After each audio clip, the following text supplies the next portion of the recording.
ಎಲ್ರಿಗೂ ನಮಸ್ಕಾರ. ನೀವು ನೋಡ್ತೀರಾ ಸ್ಯಾಂಡಿ ಬ್ರೋ ಯೂಟ್ಯೂಬ್ ಚಾನಲ್. ಇವತ್ತಿನ ಒಂದು ವಿಡಿಯೋ ಏನಪ್ಪ ಅಂದರೆ ನಿಮ್ದೇನದು ಮಾನಿಟೈಸ್ ಆಗಿ ವೈಟ್ ಸ್ಟುಡಿಯೋಲಿ ಯಾವುದೇ ರೀತಿ ಡಾಲರ್ ತೋರಿಸ್ತಾ ಇಲ್ಲ, 00 ತೋರಿಸ್ತಾ ಇದೆ ಅಂದರೆ ಈ ವಿಡಿಯೋನ ಸ್ಕಿಪ್ ಮಾಡಿದೆ ಎಂಡೋರು ನೋಡಿ. ಸೊ ಯಾವಾಗ ಡಾಲರ್ ಆ್ಯಡ್ ಆಗುತ್ತೆ ಮತ್ತು ಅದಕ್ಕೆ ಆ್ಯಡ್ ಆಗಬೇಕಪ್ಪ ಅಂದರೆ ಏನು ಮಾಡಬೇಕು ಅಂತೇಳಿ ಸಂಪೂರ್ಣ ಮಾಹಿತಿ ನಿಮಗೆ ತಿಳಿಸ್ಕೊಡ್ತೀನಿ. ಅದಕ್ಕಿಂತ ಮುಂಚೆ ನೀವು ನಮ್ಮ ಚಾನಲ್ಗೆ ಸಬ್ಸ್ಕ್ರೈಬ್ ಮಾಡ್ಕೊಂಡಿಲ್ಲ ಅಂದರೆ ಒಳ್ಳೆ ಸಬ್ಸ್ಕ್ರೈಬ್ ಮಾಡ್ಕೊಳ್ಳಿ. ಹಾಗೆ ವಿಡಿಯೋ ಇಷ್ಟ ಒಂದು ಲೈಕ್ನ ಮಾಡಿ ಆಯಿತಾ.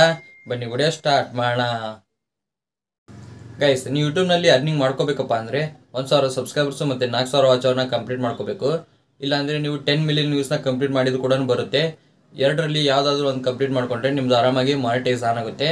ಮಾನಿಟೈಸ್ ಆನ್ ಆಯ್ತಪ್ಪ ಅಂದರೆ ನಿಮ್ಮದು ಆಮೇಲೆ ನೀವು ಎಲ್ಲ ವೀಡಿಯೋಗೆ ಅಪ್ಲೋಡ್ ಮಾಡಿರ್ತೀರ ನೋಡಿ, ಅದಕ್ಕೆ ಮಾನಿಟೈಸ್ನ ಆನ್ ಮಾಡ್ಕೋಬೇಕು. ಸೊ ನೀವೇನಾದ್ರು ಮಾನಿಟೈಸ್ ಆನ್ ಮಾಡ್ಕೊಳ್ಳೋದೆ ಹಾಗೆ ಬಿಟ್ಟಿದ್ರಪ್ಪ ಅಂದರೆ ಸೊ ನಿಮ್ದು ಮೇಲ್ ಬರುತ್ತೆ ನೋಡಿ, ಮಾನಿಟೈಸ್ ಆನ್ ಆಯಿತು ಅಂತೇಳಿ. ಅದು ಬಂದರೂ ಕೂಡ ನಿಮಗೆ ಯಾವುದೇ ರೀತಿ ಅರ್ನಿಂಗ್ಸ್ ಆಗಲ್ಲ. ಯಾಕಪ್ಪ ಅಂದರೆ ನೀವು ಪ್ರತಿಯೊಂದು ವಿಡಿಯೋಕ್ಕೂ ಕೂಡ ನೀವು ಮಾನಿಟೈಸ್ನ ಆನ್ ಮಾಡ್ಕೋಬೇಕು. ಆಮೇಲೆ ಇಲ್ಲಿ ನಿಮಗೆ ಗ್ರೀನ್ ಸಿಂಬಲ್ ಬರುತ್ತೆ, ಡಾಲರ್ ಸಿಂಬಲ್ಲು, ಅವಾಗ ನಿಮ್ಮದು ಮಾನಿಟೈಸ್ ಆನ್ ಆಗಿ ನಿಮಗೆ ಅರ್ನಿಂಗ್ಸ್ ಆಗುತ್ತೆ. ಸೊ ಈ ತಪ್ಪನ್ನ ತುಂಬ ಜನ ಮಾಡ್ತಾ ಇರ್ತೀರಾ. ಸೊ ಇನ್ನು ಕೆಲವ್ರದ್ದು ಏನಾಗುತ್ತಪ್ಪ ಅಂದರೆ ಮಾನಿಟೈಸ್ ಆನ್ ಆಗಿರುತ್ತೆ, ಎಲ್ಲ ವಿಡಿಯೋಗೂ ಮಾನಿಟೈಸ್ನ ಆನ್ ಮಾಡ್ಕೊಂಡಿರ್ತಾರೆ, ಅಂದರೂ ಕೂಡ $0 ತೋರಿಸ್ತಾ ಇರುತ್ತೆ. ಯಾಕಪ್ಪ ಅಂದರೆ ಸೊ ಅಲ್ಲೇ ನೀವು ಮಿಸ್ಟೇಕ್ನ ಮಾಡ್ತಾ ಇರ್ತೀರಾ. ನೀವೇನು ಮಾಡ್ತೀರಪ್ಪ ಅಂದರೆ ಇವತ್ತು 10ನೇ ತಾರೀಕಿಗೆ ಮಾನಿಟೈಸ್ ಆನ್ ಆಗಿದೆ ಅಂತ ಇಟ್ಕೊಳ್ಳಿ. ಸೊ ನೀವು 11ನೇ ತಾರೀಕಿಗೆ ಅದು ಅಪ್ಡೇಟ್ ಆಗಲ್ಲ. ಸೊ 2 ದಿನ ವೇಟ್ ಮಾಡಬೇಕು ನೀವು.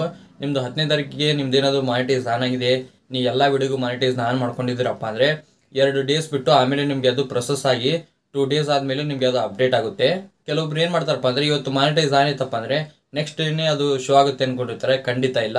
ನಿಮ್ದೇನಾದ್ರು ಇವತ್ತು ಮಾನಿಟೈಸ್ ಆನ್ ಆಯ್ತಪ್ಪ ಅಂದರೆ 2 ಡೇಸ್ ಪ್ರೊಸೆಸಿಂಗ್ ತೊಗೊಂಡು ಆಮೇಲೆ ನಿಮಗೆ ಅದು ವೈಟ್ ಸ್ಟುಡಿಯೋನಲ್ಲಿ ಅಪ್ಡೇಟ್ ಆಗುತ್ತೆ. ಆಮೇಲೆ ಅದೇನಾದರೂ ನಿಮ್ಮದು $10 ಕಂಪ್ಲೀಟ್ ಆಯ್ತಪ್ಪ ಅಂದರೆ ವೈಟ್ ಸ್ಟುಡಿಯೋದಲ್ಲಿ ಸೊ ಅದು ಗೂಗಲ್ ಎಡ್ಸೆನ್ಸ್ನಲ್ಲಿ ಅಪ್ಡೇಟ್ ಆಗಬೇಕು.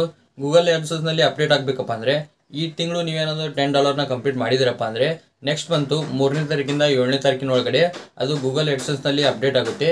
ಅಲ್ಲಿ ಅಪ್ಡೇಟ್ ಆಯ್ತಪ್ಪ ಅಂದರೆ ನಿಮಗೆ ಆಮೇಲೆ ನೆಕ್ಸ್ಟ್ ಐಡೆಂಟಿ ವೆರಿಫಿಕೇಷನ್ ಮಾಡೋಕ್ಕೆ ಒಂದು ಆಪ್ಷನ್ ಸಿಗುತ್ತೆ. ಕೆಲವೊಬ್ಬರಿಗೆ ಏನಾಗುತ್ತಪ್ಪ ಅಂದರೆ $0ಗೆ ಐಡೆಂಟಿ ವೆರಿಫಿಕೇಷನ್ ಮಾಡೋ ಆಪ್ಷನ್ ಸಿಗುತ್ತೆ. ನನಗೂ ಕೂಡ $0ಗೆ ಸಿಕ್ಕಿತ್ತು. ಸೊ ನೀವು ಒಂದ್ಸಾರಿ ಚೆಕ್ಔಟ್ನ ಮಾಡ್ಕೊಳ್ಳಿ. ಗೂಗಲ್ ಎಡ್ಸೆನ್ಸ್ನ ಓಪನ್ ಮಾಡ್ಕೊಂಡ್ರೆ ಅಲ್ಲಿ ರೆಡ್ ಮಾರ್ಕ್ನಲ್ಲಿ ಬರ್ತಾ ಇರುತ್ತೆ ಅದು. ಸೊ ಐಡೆಂಟಿ ವೆರಿಫಿಕೇಷನ್ ಮಾಡ್ಕೊಳ್ಳಿ ಅಂತೇಳಿ. ಸೊ ನಿಮ್ದೇನಾದ್ರೂ ಆಪ್ಷನ್ ಬಂದಿಲ್ಲಪ್ಪ ಅಂದರೆ ನೀವು $10 ಗೂಗಲ್ ಎಡ್ಸೆನ್ಸ್ನಲ್ಲಿ ಅಪ್ಡೇಟ್ ಆಗೋವರೆಗೂ ವೇಟ್ ಮಾಡಬೇಕು. ನೆಕ್ಸ್ಟ್ ನಿಮಗೆ ಐಡೆಂಟಿ ವೆರಿಫಿಕೇಷನ್ ಮಾಡೋ ಆಪ್ಷನ್ ಸಿಗುತ್ತೆ. ಇವಾಗ ನಿಮಗೆ ಗೊತ್ತಾಯ್ತು ಅನ್ಕೊಂತೀನಿ, ಮಾನಿಟೈಸ್ ಆನ್ ಆದ ತಕ್ಷಣ ನಮಗೆ ಡಾಲರು ಶೋ ಆಗಂಗಿಲ್ಲ ವೈಟಿ ಸ್ಟುಡಿಯೋದಲ್ಲಿ ಅಂತ ಹೇಳಿ. ನಿಮ್ಗೇನಾದರೂ ವಿಡಿಯೋ ಅಂತ ಹೆಲ್ಪ್ಫುಲ್ ಆಗಿದೆ ಲೈಕ್ ಮಾಡಿ, ಹಾಗೆ ಚಾನಲ್ಗೆ ಯಾರು ಹೊಸ ಬಂದಿರಲಿ ಸಬ್ಸ್ಕ್ರೈಬ್ ಮಾಡಿ. ಮತ್ತೆ ಮುಂದೆ ಸಿಗ್ತೀನಿ. Thank you for watching. Love you all. Bye.